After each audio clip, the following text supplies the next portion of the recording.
नमस्कार, स्वागत है आपका 4 टीवी न्यूज पर और मैं हूं आपके साथ जो है बुलेटिन की शुरुआत करते हैं। फतेहाबाद से खबर सामने आ रही एक बड़े हादसे की, जहां आगरा लखनऊ एक्सप्रेसवे पर बस और ट्रक की भिड़ंत हुई है। भीषण हादसे में 2 लोगों की दर्दनाक मौत, करीब 15 लोग घायल बताए जा रहे हैं।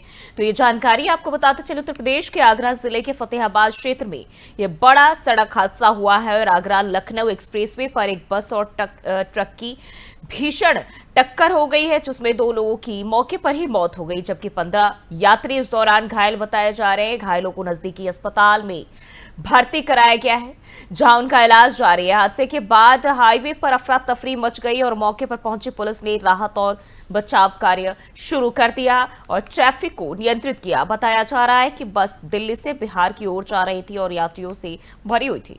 दुर्घटना के कारणों की भी जांच अब की जा रही है। तो आगरा लखनऊ एक्सप्रेसवे पर यह बस और ट्रक की भिड़ंत और इस दौरान 2 लोगों की मौत, वहीं 15 घायल बताए जा रहे हैं।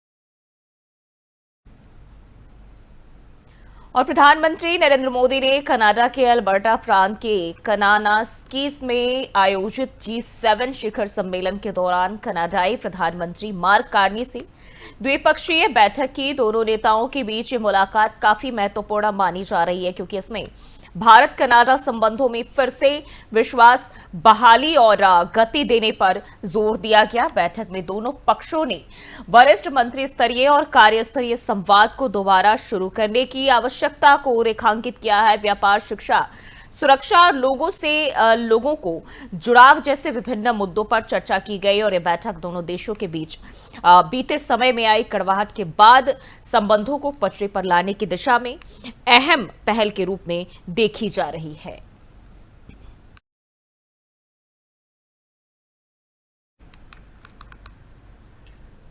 और कनाडा के कनानास्कीस में प्रधानमंत्री नरेंद्र मोदी और कनाडाई प्रधानमंत्री मार्क कार्नी की द्विपक्षीय बैठक में भारत कनाडा संबंधों को एक नई शुरुआत की दिशा में अहम सहमति मिली है। दोनों नेताओं ने अपने अपने देशों में नए उच्चायुक्तों को नियुक्त करने पर सहमति जताई, ताकि नागरिकों और व्यवसायों के लिए नियमित सेवाएं बहाल की जा सके। यह फैसला पिछले कुछ समय से चले आ रहे तनावपूर्ण संबंधों में एक सुधार की ओर सकारात्मक संकेत माना जा रहा है। दिल्ली स्थित कनाडाई उच्चायोग के बाहर की गतिविधियों में भी हलचल जो है वो देखी गई। दोनों देशों के बीच राजनयिक संवाद को फिर से गति देने और भरोसे को बहाल करने के लिए यह एक अहम कदम माना जा रहा है।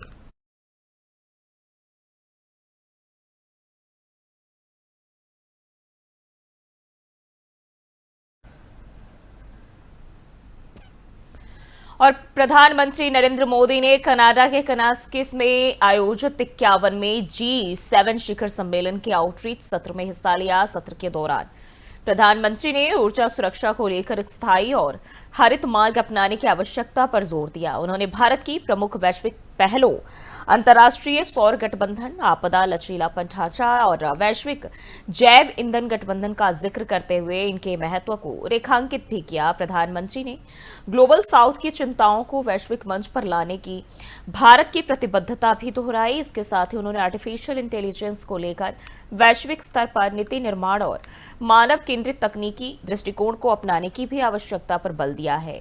उनका संबोधन भारत के संतुलित और नेतृत्वकारी दृष्टिकोण को दर्शाता है।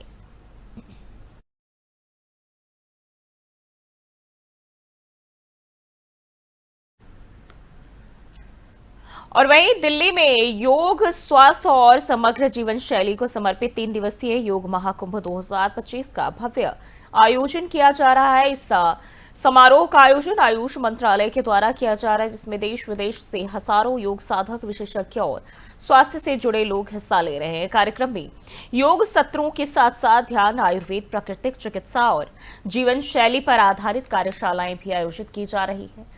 योग महाकुंभ 2025 का उद्देश्य लोगों को स्वस्थ जीवन शैली अपनाने के लिए प्रेरित करना है।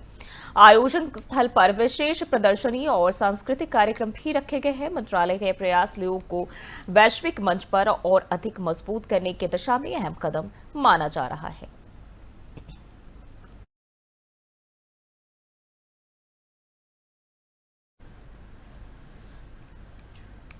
और उत्तर प्रदेश के मुख्यमंत्री योगी आदित्यनाथ ने गोरखपुर स्थित गोरखनाथ मंदिर परिसर में जनता दर्शन के दौरान लोगों की समस्याएं सुनी।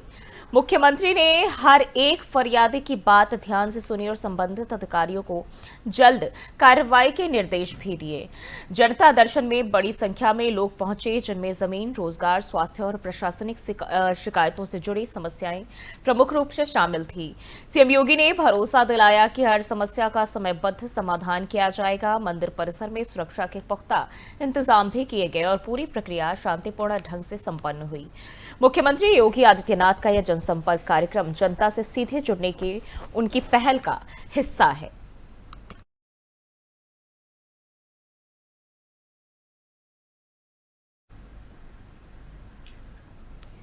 और बढ़ते हैं आगे। जम्मू कश्मीर के मुख्यमंत्री उमर अब्दुल्ला ने बीते रात श्रीनगर हवाई अड्डे पर हज यात्रियों के पहले जत्थे का स्वागत किया।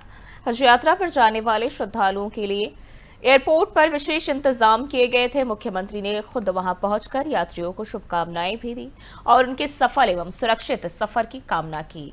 उमर अब्दुल्ला ने हज यात्रियों से बातचीत भी की और उनकी सुविधाओं का जायजा लिया। इस मौके पर प्रशासनिक अधिकारी और धार्मिक प्रतिनिधि भी मौजूद रहे। राज्य सरकार ने हज यात्रियों की सुरक्षा के लिए परिवहन, चिकित्सा और आवास जैसी व्यवस्थाओं को पहले से ही दुरुस्त कर दिया।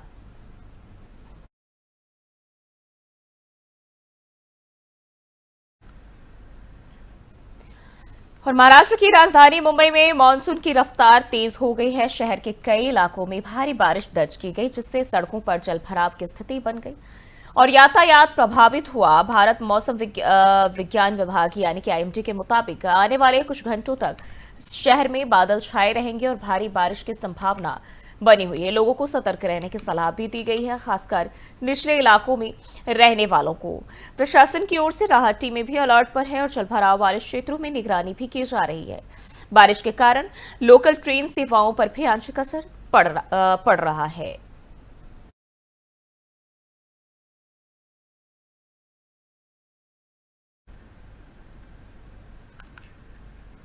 और वहीं एक और बड़ी जानकारी सामने आ रही, जहां आगरा में पिकअप वैन का हादसा हुआ है। शाहदरा चुंगी फ्लाईओवर पर यह एक्सीडेंट और हादसे में 4 लोगों की दर्दनाक मौत, एक घायल बताया जा रहा है जिसकी हालत गंभीर है।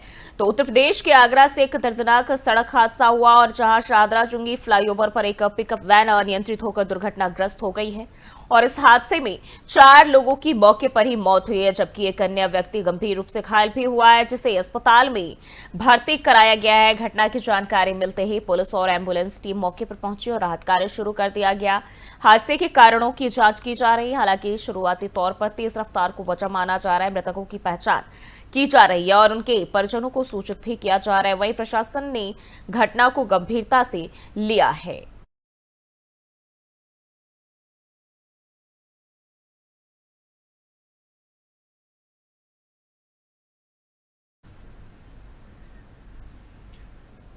और भारत के वाणिज्य एवं उद्योग मंत्री पीयूष गोयल 18 से 19 जून तक यूनाइटेड किंगडम के आधिकारिक यात्रा पर रहेंगे।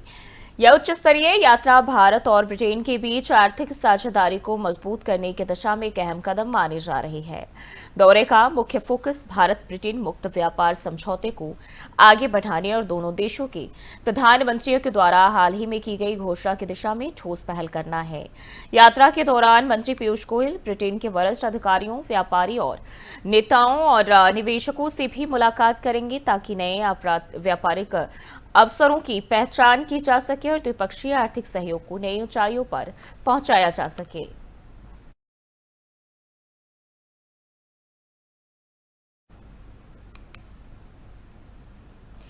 और बढ़ते हैं आगे। G7 शिखर सम्मेलन के दौरान प्रधानमंत्री नरेंद्र मोदी और अमेरिकी राष्ट्रपति डोनाल्ड ट्रंप की निर्धारित मुलाकात अंतिम समय में रद्द हो गई। विदेश सचिव विक्रम मिस्री के अनुसार राष्ट्रपति ट्रंप को अचानक अमेरिका लौटना पड़ा, जिस कारण ये बैठक नहीं हो सकी। हालांकि इसके बाद ट्रंप ने स्वयं प्रधानमंत्री मोदी से फोन पर संपर्क किया और दोनों नेताओं के बीच लगभग 35 मिनट तक बातचीत भी हुई। बातचीत में हालिया आतंकी घटनाओं, विशेष रूप से ऑपरेशन सिंदूर और वैश्विक आतंकवाद के खिलाफ सहयोग जैसे मुद्दों पर चर्चा हुई। राष्ट्रपति ट्रंप ने 22 अप्रैल को पहलगाम हमले के बाद भारत के प्रति संवेदना भी जताई थी। यह बातचीत दोनों देशों के बीच रणनीतिक रिश्तों को और गहरा करने की दिशा में अहम मानी जा रही है।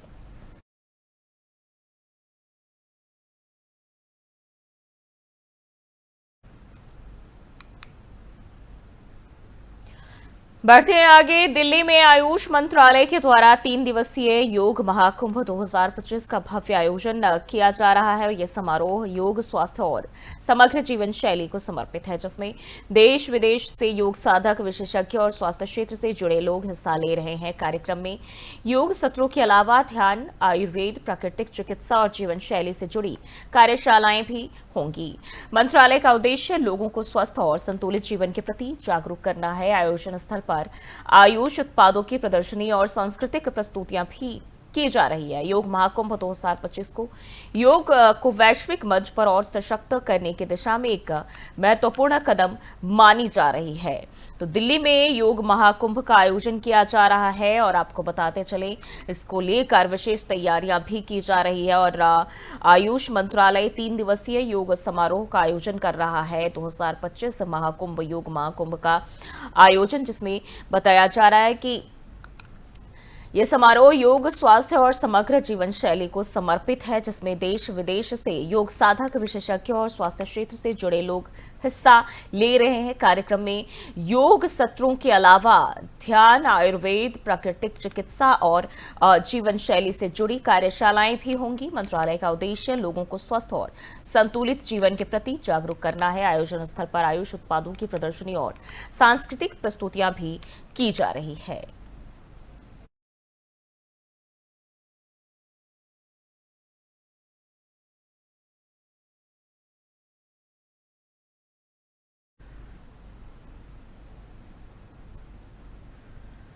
बुलेटिन में फिलहाल के लिए बस इतना ही। देश और दुनिया की तमाम खबरों के लिए बने रहिए 4 टीवी के साथ।